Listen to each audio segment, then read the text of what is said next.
Aku minum dulu sebentar ya. Wah, susah banget ya bukanya.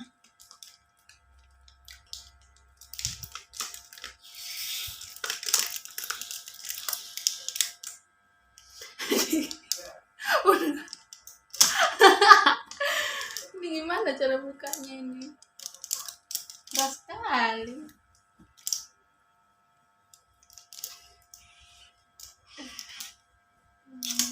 Tuhan. Sampai kayak gitu cara bukanya.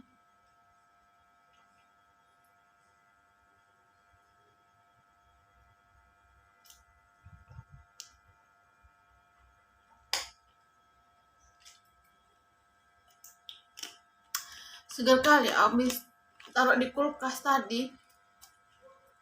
Jadi dingin, dia enak. Soalnya cuaca di sini tuh panas. Kalau kita keluar di siang hari itu, wah, rasanya itu mau nangis saking panasnya.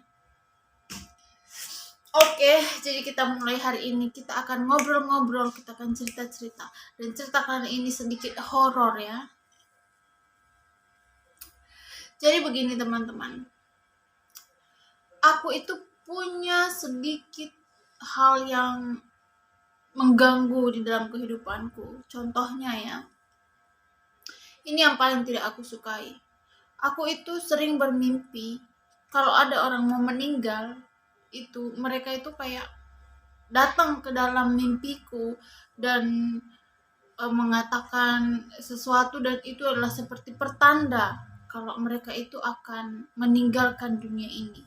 Jadi, nah, aku mau berbagi ke video, aku mau share ke video karena aku merasa sosial media itu bisa juga untuk aku jadikan untuk tempat berbagi ya.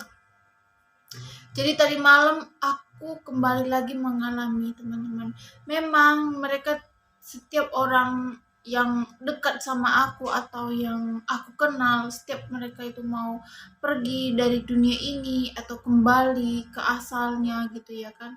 Mereka itu datang ke dalam mimpi aku itu, mereka itu kayak bukan bilang secara langsung mereka mau mati, enggak, tapi mereka itu kayak ngasih pertanda gitu. Nah, jadi tadi malam itu aku mimpi teman-teman, orang yang aku kenal ini begini dia teman-teman. Orang ini aku kenal dan dia itu perempuan. Dia itu melepaskan burung berwarna hitam, bukan burung merpati teman-teman, tapi kayak jenis burung gagak gitu ya. Dia itu melepaskan burung gagak itu, dan kalian tahu itu pengait BH kita itu ya teman, pengait BH perempuan itu kayak punya dia gitu ya. Tapi cuman pengaitnya aja, kayak digunting gitu ya, ditaruh di kakinya si burung itu. Nah, dan dia bilang begini teman-teman, tinggal sebulan lagi katanya, tinggal sebulan lagi aku menjadi artis katanya teman-teman. Tinggal sebulan lagi aku memakai sepatu bagus dan tas mahal katanya teman-teman. Terus dilepaskanlah burung itu, tapi dia masuk ke rumahku teman-teman, dan tidak bisa kayak kemana-mana burung itu, dia masuk ke rumahku gitu kan. Nah terus aku ambillah pengait BH-nya itu, karena cuma satu kecil ukuran segini kan, aku ambil itu dan burungnya kan terbang. Nah aku ambil itu dan aku antarkan ke dia teman-teman. Aku bilang, ini punya kamu, aku bilang, kalau ada apa-apa itu jangan bawa ke rumahku, aku bilang gitu. Aku antar ke dia teman-teman, dan dia ambil lagi barang itu, dan dia punya burung lagi teman-teman. Nah dikasihlah di kakinya burung itu dan dilepaslah burung itu teman-teman. Pergilah burung itu jauh di udara ya kan. Jadi dia tidak singgah lagi di rumahku. Nah aku bangun dan aku karena mimpi seperti itu ya, aku nggak tahu nanti. Aku sebenarnya ingin tidak ada ingin mimpi-mimpi seperti itu ya, tapi selama ini udah aku simpan sendiri dan sekarang aku mau melepaskan itu keluar dari dalam hidupku. Jadi teman-teman, ini bermula dari mertuaku mau meninggal. Jadi mertuaku itu dulu stroke kan tangannya, aku lupa tangan sebelah mana. Jadi aku didatangin dalam mimpi itu teman-teman.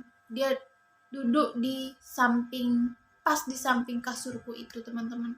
Dia bilang begini, bilang sama adik iparmu ya, agar dia hati-hati karena akan ada orang yang mengerjain dia, karena aku badanku udah mau tidak bisa bergerak lagi semuanya, katanya begitu teman-teman.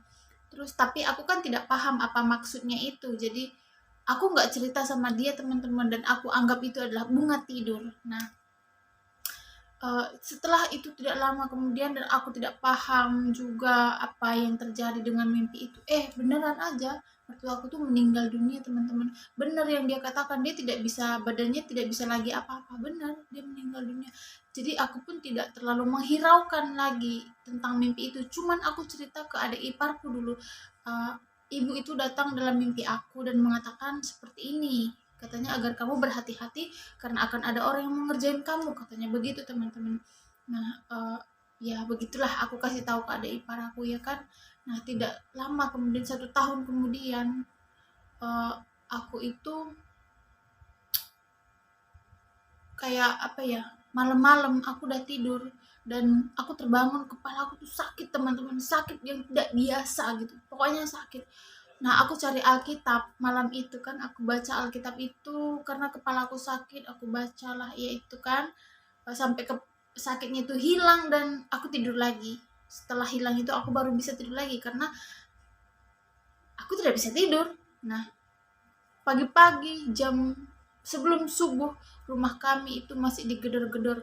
Kalian tahu ternyata ada iparku itu meninggal teman-teman, karena sebelum mau masuk COVID loh. Tadi malam itu baterai HP aku tuh habis dan nggak bisa ngelanjut bikin videonya, jadi pagi ini aku lanjut lagi ceritanya. Dan karena aku mau upload ya pagi ini ya, nggak tahu kok tadi malam bisa mati, baterainya itu habis. Jadi ini aku baru bangun tidur, belum apa-apa, tapi aku mau selesaikan dulu karena mau aku upload video ini. Jadi teman-teman, kemarin ceritanya adik iparku tuh meninggal ya sebelum COVID. Nah itu pertandanya aku sakit kepala malam itu ya, sakit kepala yang tidak biasa gitu. Dan itu masih berlanjut selama COVID teman-teman. Berapa tahun kita COVID itu selalu ini apa namanya, tapi tetangga terdekat aku aja yang kayak ada hawa-hawa orang mau meninggal itu aku rasakan. Misalkan ada orang meninggal gitu kan, aku rasakan lagi nih akan ada menyusul orang meninggal yang lain kayak gitu. Dan pada saat itu aku tuh punya ketakutan akan kematian, jadi hal itu membuat aku depresi teman-teman. Dan ini sampai sekarang ini masih ada berlanjut, datang lagi ke dalam mimpi. Kalau ditanya ini kutukan atau tidak, aku percaya ini bukan kutukan, tapi bagiku pun ini tidak ada manfaatnya kayak gitu. Jadi aku berharap ini akan hilang. Dengan seiring pengenalan aku akan Tuhan nanti, aku percaya ini akan hilang, atau mungkin nggak hilang, tapi aku sudah tidak kena lagi, tidak mempan lagi, tidak bisa lagi membuat aku depresi kayak gitu. Karena itu sering banget terjadi jam 3 gitu kan, aku sudah mendengar di luar itu orang dorong buat mandikan. Kalau saudara kita yang beragama Islam kan, kalau mereka meninggal kan dimandikan itu ya, dia kalau di sini pakai gentong teman-teman. Jadi di sini airnya itu diisi pakai gentong ya kan, beberapa gentong. Nah itu jam 3 subuh itu aku sudah ini dengar orang dorong-dorong gentong gitu teman-teman. Jadi bunyinya kan karena jalan kami itu kemarin masih rusak gitu.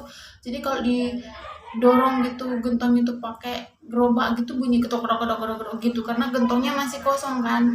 Nah jadi aku ini ceritanya cepet-cepet aja teman-teman, karena aku banyak pekerjaan hari ini. Nah jadi setiap jam 3 terus jam 6 itu bangun tidur sudah ada suara dari masjid kalau ada yang meninggal gitu.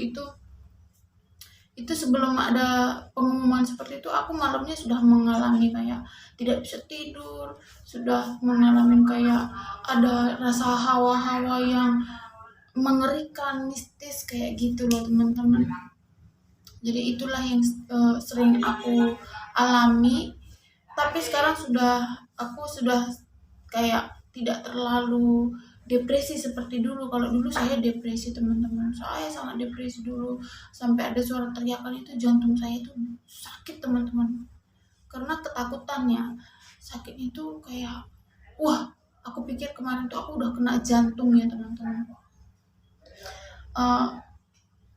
Tapi aku bersyukur ya, aku tidak kena serangan jantung atau jantungku lemah atau tidak teman-teman. Aku bersyukur sekali. Oh, terima kasih Tuhan Yesus. Tuhan Yesus sangat baik buat aku teman-teman. Aduh, aku mau nangis. Udah